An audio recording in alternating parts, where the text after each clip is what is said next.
And breathing is hard. I mean, how do these YouTubers actually make videos without breathing? I've not seen the advice of how you I should make a video. I should make a video that's like a sort of spoof, how to make YouTube videos without breathing. But idiots would copy it and die, and that wouldn't be very good, I guess. What's up, internet? This is Sinus Media here, and this is a Bytebeat entitled Dante's Inferno. So that's exciting. Let's have a listen to what it sounds like. Let's make ourselves an Edison.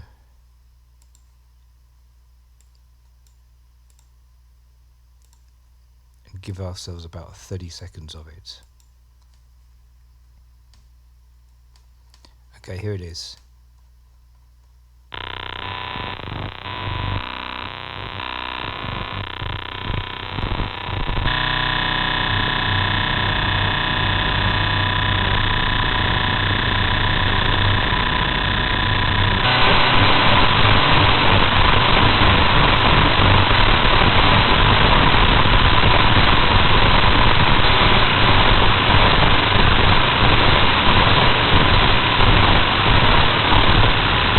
So yeah, that does sound a little bit like the Ninth Circle, doesn't it? So why would anyone want this sound?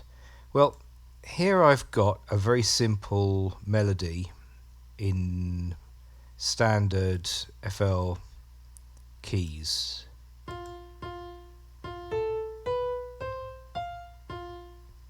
Kudos to anyone who knows what that is or where that comes from.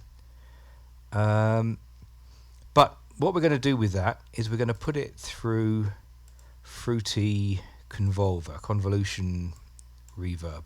So what people do is they take a gun into the cathedral, or it doesn't have to be a gun, but something that makes a loud percussive sound, fire it, and what you get is a very sharp percussive sound that is almost white noise. It's got all the frequencies in it. And then you record that, and what you have is a recording of the profile of a sound echoing in that space, bouncing off all the stones and roofs and echoing galleries and things like this. So you get a profile of the space. You record the profile of the space as it echoes a very well-defined, well-known white noise that has all the frequencies.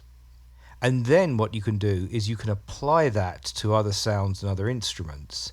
And this is what the convolution reverb does. It gives you the effect of what it would be like if other instruments were playing in that space. How would they echo? So because you know what frequency, what the 1000 hertz frequency echo is like, that's what the recording gives you, the response of the space to that frequency. Then you know how a tone of that frequency would react. So what we're going to do is we're going to take our recording of hell and we're going to drag that into the convolution reverb. So we now have the Bytebeat, our recording of hell, in the convolution reverb, and we are now going to play our piano through it, and we will hear what it would be like if our piano was in hell.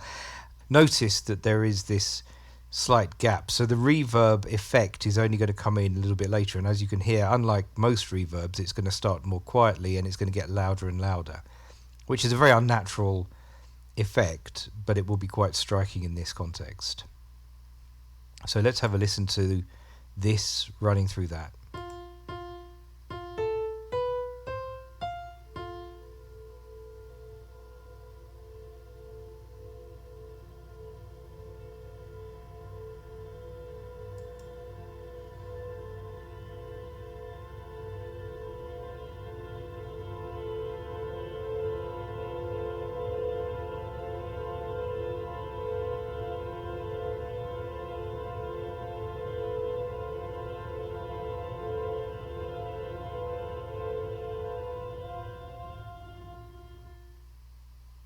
And wow, that is really beautiful. I mean, it's really taken that sound and spread it out. It's not giving you the noise of the original.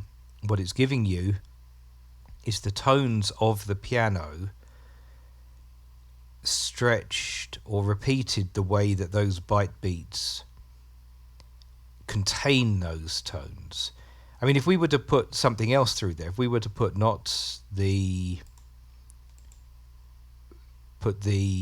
say just a clap, something that is itself almost a white noise, what it's going to give you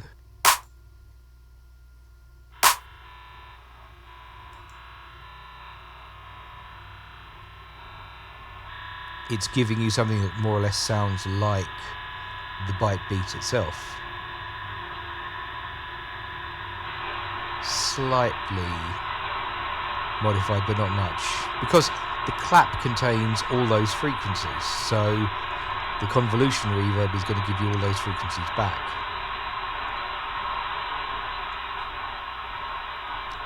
Whereas when you put a melodic instrument through it, the melodic instrument is acting more or less like almost a gate, a sort of filter gate. You know, we're saying that the piano is playing 600 hertz, so we want how does the 600 hertz respond in that space, or in this case, this virtual space. So that's all I'm going to talk about today. It's going to be a quick one, and just to show you some other cool thing you can do with your Bytebeats. They can create these amazing non-existent spaces, including hell, and the effect is far from infernal. The effect is beautiful. The effect is wonderful. So I mean, people use these kind of resonators and effects these days are very popular. You know, we could to make